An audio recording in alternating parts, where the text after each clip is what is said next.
I wasn't supposed to find this. The letter had no return address, no stamp, and was slid beneath my apartment door sometime between midnight and dawn. Thick parchment, smelling faintly of mold and soot, bore a single sentence written in looping crimson ink. Your name has been entered into the Crimson Archive. The library will open for you at midnight on the 21st. I thought it was some elaborate prank until I noticed something odd. My full name was written exactly as it appeared on an old imperial census from 1893, a document that had never been digitized. At exactly midnight on the 21st, a dense fog rolled through the streets, muffling the sounds of the city. My feet carried me without conscious thought, my steps echoing on cobblestone that shouldn't exist in this part of town. And then, there it was, an enormous blackened structure with iron gates, its facade swallowed by shadows, but somehow glistening wet, as though it had just rained.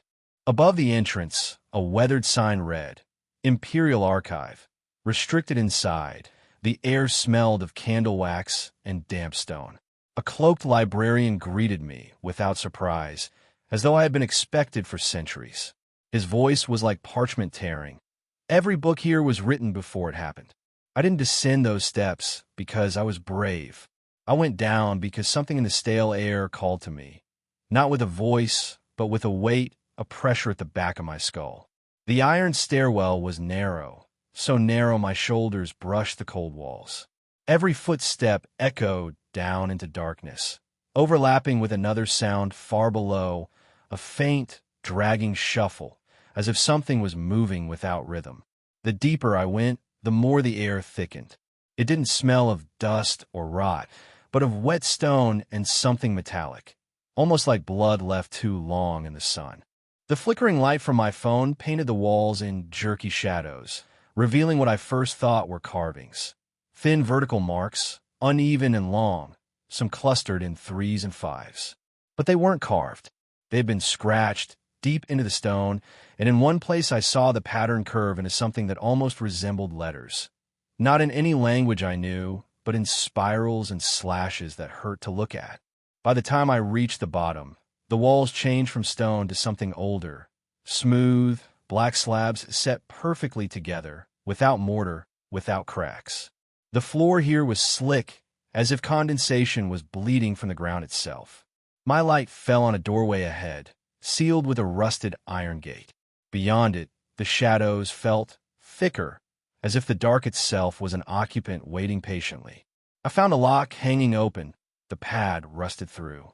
Someone had been here before me. My fingers trembled as I pushed the gate open. It groaned like a dying thing. Inside was a long hall lined with alcoves.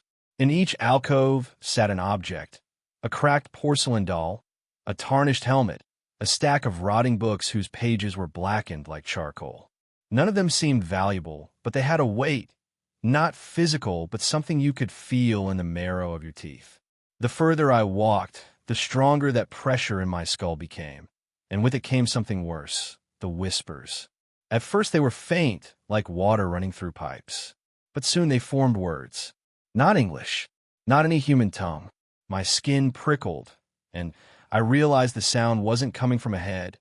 It was coming from everywhere. Halfway down the hall, I froze. Something was standing at the far end.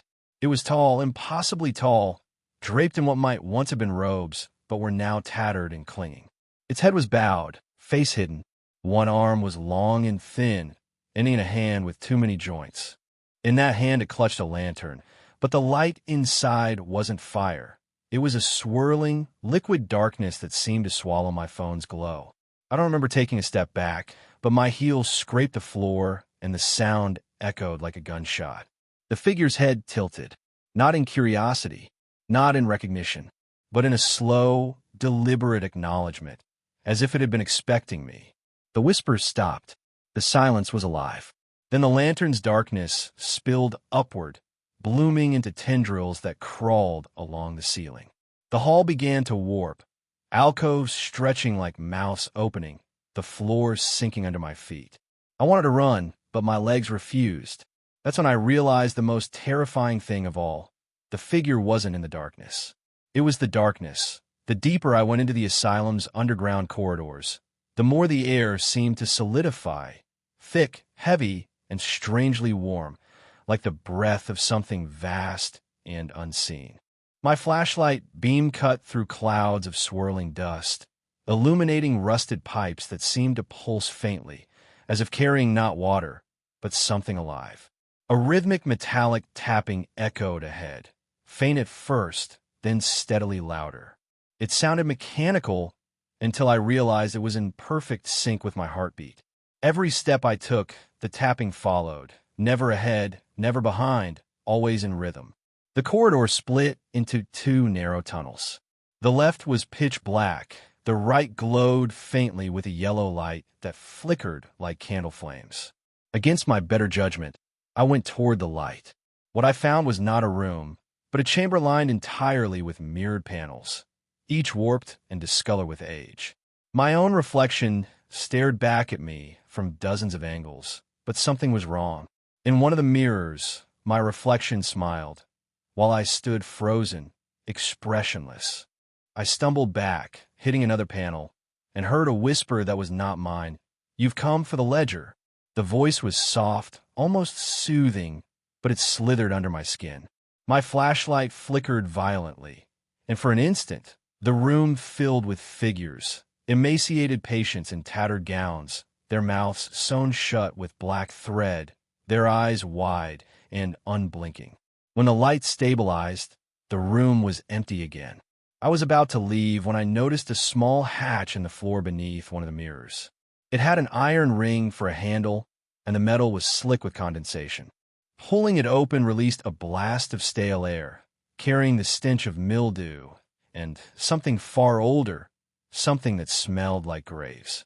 A narrow staircase spiraled down into pure darkness. I hesitated, but the whisper came again, closer now, almost inside my ear. "He's waiting for you below." I gripped the railing and began my descent. Halfway down, the temperature dropped so sharply that my breath formed clouds in the air. My flashlight's beam grew weaker, swallowed by the darkness ahead. Then I saw it, a faint glow at the bottom, not yellow this time, but a deep, unnatural red. When I stepped off the final stair, I found myself in a circular stone chamber. In the center was a massive iron table, bolted to the floor, with leather straps hanging from its sides. The table was covered in deep scratches, marks that looked more like they'd been carved from the inside out, as if something had tried to claw its way free. And there, resting on the table, was the ledger. It was bound in cracked black leather, its edges warped and stained. The lock was broken, but it looked as though something had melted the metal rather than forced it open. My fingers trembled as I reached for it. The instant I touched the cover, the room roared to life. The pipes in the walls rattled violently, the floor shuddered, and I heard voices, hundreds of overlapping voices, crying, screaming, whispering my name. And then, just behind me, a single breath. Warm, slow, close enough to fog the back of my neck. I turned, but there was no one there. Only a shadow on the wall, one that didn't match my shape.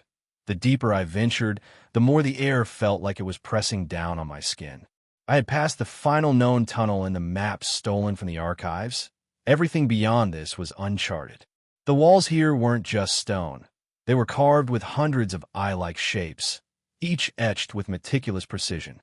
They seemed to glisten faintly, as if wet, and when my torchlight passed over them, I could swear they shifted ever so slightly to follow me.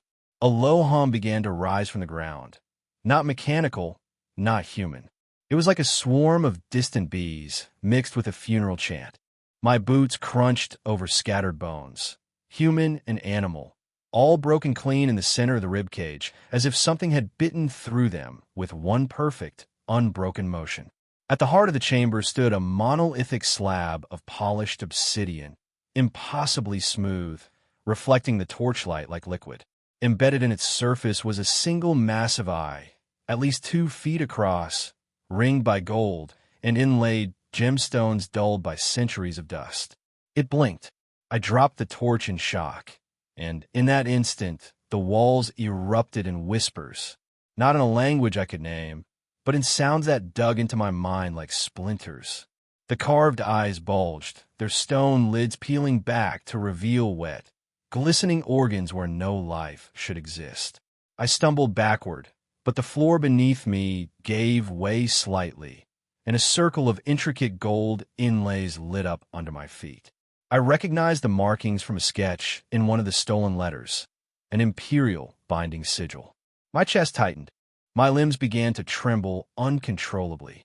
The great obsidian I rolled toward me and smiled, not with a mouth, but with a ripple in its surface, as if acknowledging me. The whispers grew louder, now shaping into fractured, almost human phrases. You opened, we waited, the Empire is not dead. Shadows spilled out from the walls, twisting like living smoke, coiling around my legs. They were cold, but not like any natural cold. It was the absence of everything, the void pulling at my soul. A lunge for my dropped torch, but the flame had gone out completely. The only light came from that cursed sigil, now pulsing in rhythm with my heartbeat. The obsidian, I began to weep thick black tears that hissed when they touched the ground. Each drop formed a tiny, writhing shape, hands, mouths, and eyes, before melting away.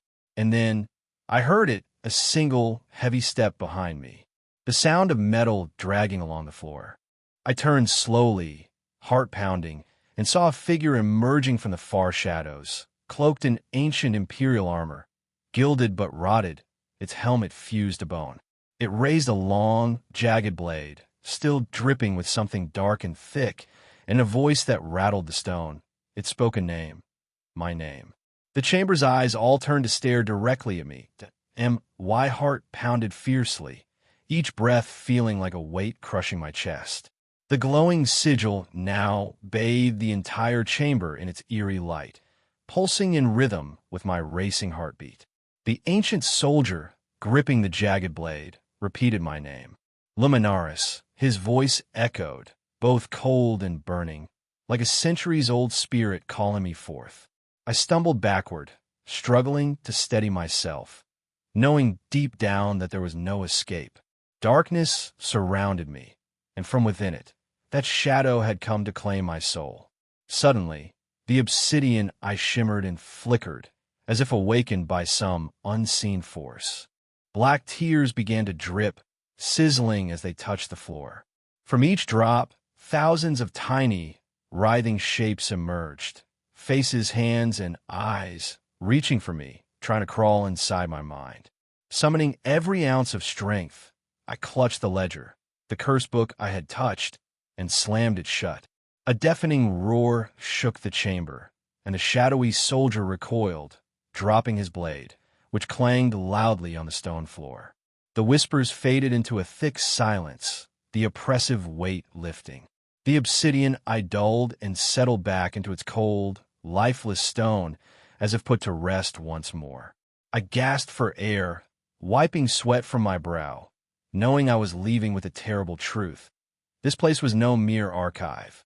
It was a prison for the Empire's darkest secrets, its atrocities, and the souls bound within. And now I had awakened them. Never in my life had I felt such terror, and yet a strange calm, as if knowing the truth was both a curse and a release. As I ascended the stairs, the blackened structure around me dissolved slowly into earth and grass, like a fading nightmare. I returned to my apartment, but my life would never be the same. My name was now etched into the Crimson Archive, a story that would never end. And every night, as I drift into sleep, I hear it, the call from the pages of an ancient book beckoning me back.